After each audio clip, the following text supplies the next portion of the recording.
Hello friends, ओम श्री गणेशाय नमः। जय श्री कृष्ण। आप सभी का स्वागत है आपके अपने यूट्यूब चैनल पर। फ्रेंड्स, आज हम आपको इस वीडियो में बताने जा रहे हैं अधिक मास अर्थात पुरुषोत्तम मास महात्म की 23वें अध्याय की कथा के बारे में।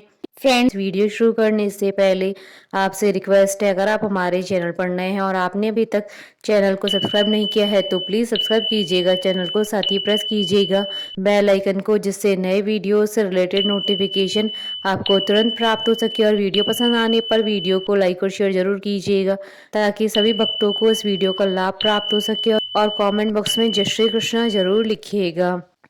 श्री गणेश जी को प्रणाम करते हुए तथा पुरुषोत्तम भगवान श्री कृष्ण जी तथा संपूर्ण सृष्टि का पालन करने वाले भगवान विष्णु जी, ज्ञान प्रदान करने वाले सरस्वती माता, सब पुराणों के कर्ता श्री व्यास जी तथा सभी ज्ञानी जनों के चरण कमलों में नमस्कार करके भगवान की श्रद्धा और भक्ति रस में डूबे हुए पुरुषोत्तम मास महात्म्य की कथा कहते हैं। पुरुषोत्तम मास महात्म 23वां अध्याय प्रारंभ। दृढ़धनवा राजा बोला, हे मुनियों में श्रेष्ठ, हे दीनों पर दया करने वाले, श्री पुरुषोत्तम मास में दीपदान का क्या फल है, सो कृपा करके मुझसे कहिए।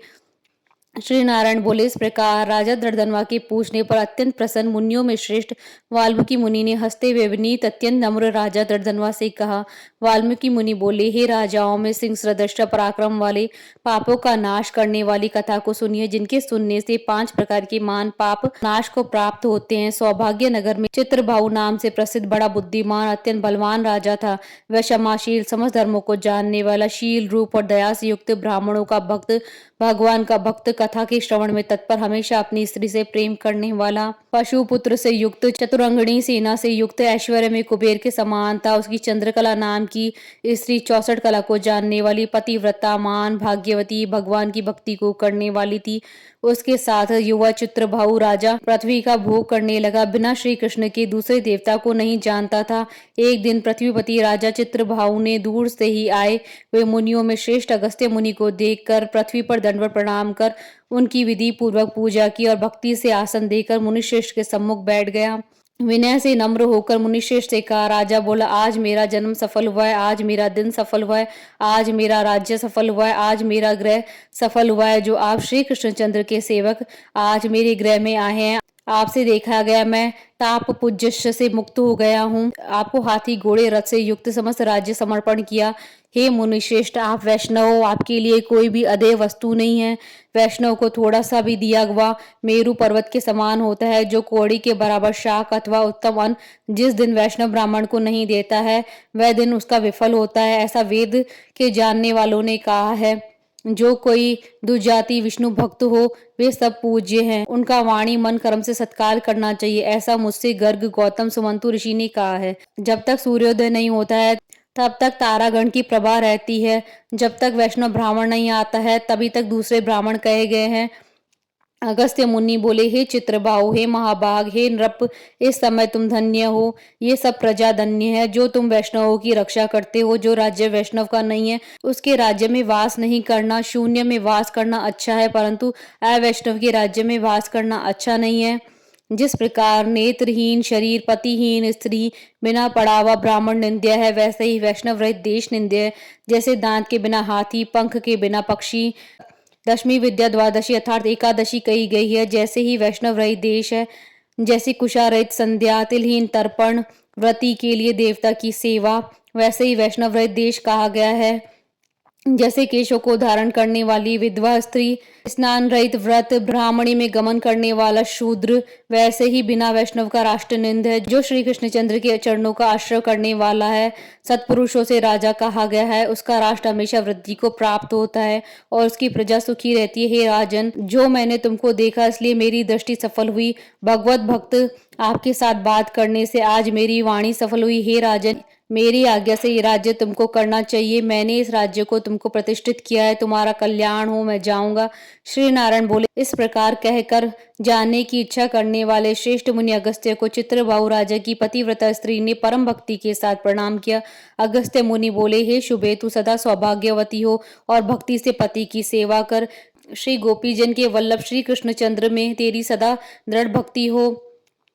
इस प्रकार आशीर्वाद देते हुए अगस्त्य ऋषि से विनय पूर्वक सिर नवाकर और अंजलि बांधकर चित्रभाऊ राजा ने फिर कहा। चित्रभाऊ बोला, हे विप्रेंद्र, यह विपुल लक्ष्मी कैसे हुई, निष्कंटक राज्य कैसे हुआ, यह मेरी स्त्री इतनी पतिव्रता कैसे हुई, और मैंने कौन सा पुण्य किया था। हे विप्रेंद्र, यह सब मेरे से आप कहिए, मैं आपकी शरण में आया हूँ। हे मुनीश्वर, आप हाथ में स्थित दर्पण के समान सब जानते हो। श्री नारायण बोले, इस प्रकार राजा चित्रभाऊ के कहने पर मुनिश्रेष्ठ अगस्त्य एकाग्रचित होकर राजश्रेष्ठ चित्रभाऊ से बोले। अगस्त्य मुनि बोले, हे राजन, मैंने तुम्हारे पूर्व जन्म का चरित्र देख लिया है। इतिहास सहित उस प्राचीन चरित्र को कहता हूँ। सुंदर चमत्कारपुर में शूद्र जाति में जीव हिंसा करने में तत्पर मणिग्रीव कामधारी तुम हुए, सो तुम नास्तिक दुष्ट चरित्र वाले, दूसरे की स्त्री को हरण करने वाले, कृतघ्न दुर्विनीत शिष्टाचार से रहित, और जो तुम्हारी यह स्त्री है यही पूर्व जन्म में स्त्री थी। यह कर्म मन और वचन से पति सेवा में परायण थी, पतिव्रता, महाभागा, नरम में प्रेम करने वाली, मनस्विनी। इसने कभी भी तुम्हारे विषय में दुष्ट भाव नहीं किया। पाप कर्म को करने वाला तुम्हारा जाति और बांधवों ने त्याग कर दिया, और क्रुद्ध होकर राजा ने सब उत्तम धन ले लिया। फिर उस समय जो कुछ अवशेष धन था उसको जाति वालों ने ले लिया। तब उस समय धन के चले जाने पर तुमको धन की भारी इच्छा हुई, परंतु धन के नाश होने पर भी मन मलिन होकर इस पतिव्रता ने तुम्हारा त्याग नहीं किया। इस प्रकार सब लोगों से तिरस्कृत होने पर तुम निर्जन वन को गए। हे महिमते, वन में जाकर अनेक पशुओं को मारकर अपनी आत्मा का रक्षण किया। इस प्रकार स्त्री सहित जीवन निर्वाह करते हुए धनुष को उठाकर मणिग्रीव मृग के मांस को खाने की इच्छा से बहुत से सर्प और मृग से भरे हुए वन को गया। उस मनुष्य रहित वन में मध्य में उग्रदेव नाम के महामुनि दिशा ज्ञान के नष्ट हो जाने से व्याकुल हो गए थे। हे राजन, मध्याह्न के समय तृषा से अत्यंत पीड़ित हो वहीं गिरकर मरणासन को हुए।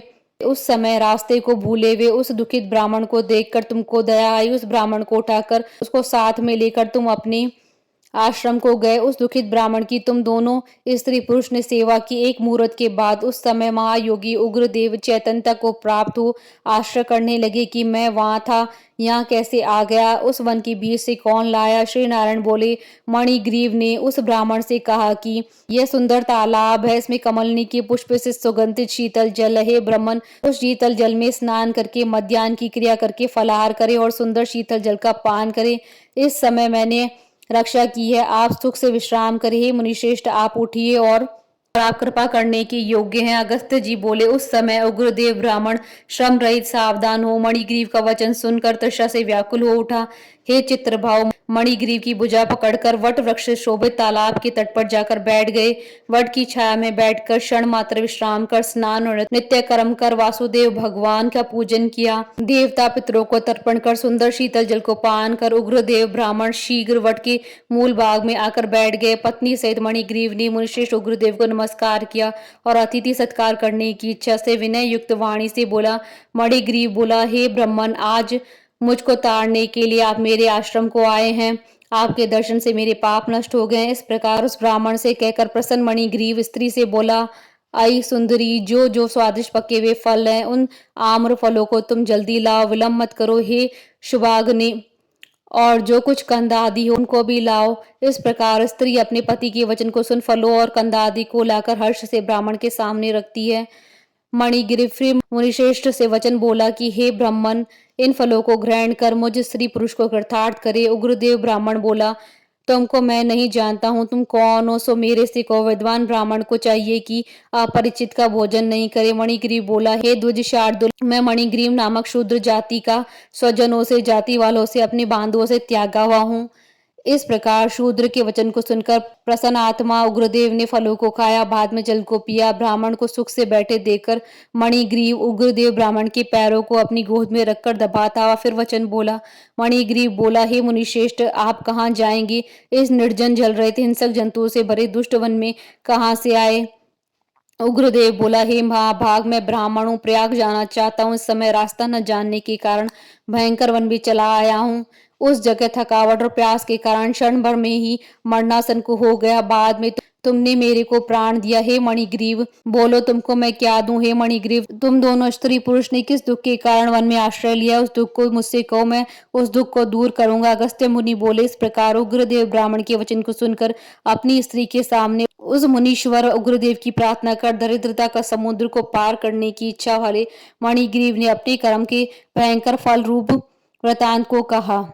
इति श्री वैद्य नारद पुराण पुरुषोत्तम मास महात्म्य 23वां अध्याय समाप्त। बोलिए भगवान श्री हरि विष्णु जी की जय, सनातन धर्म की जय। हमारे साथ इस वीडियो में अंत तक बने रहने के लिए आपका धन्यवाद। ओम श्री गणेशाय नमः। जय श्री कृष्ण।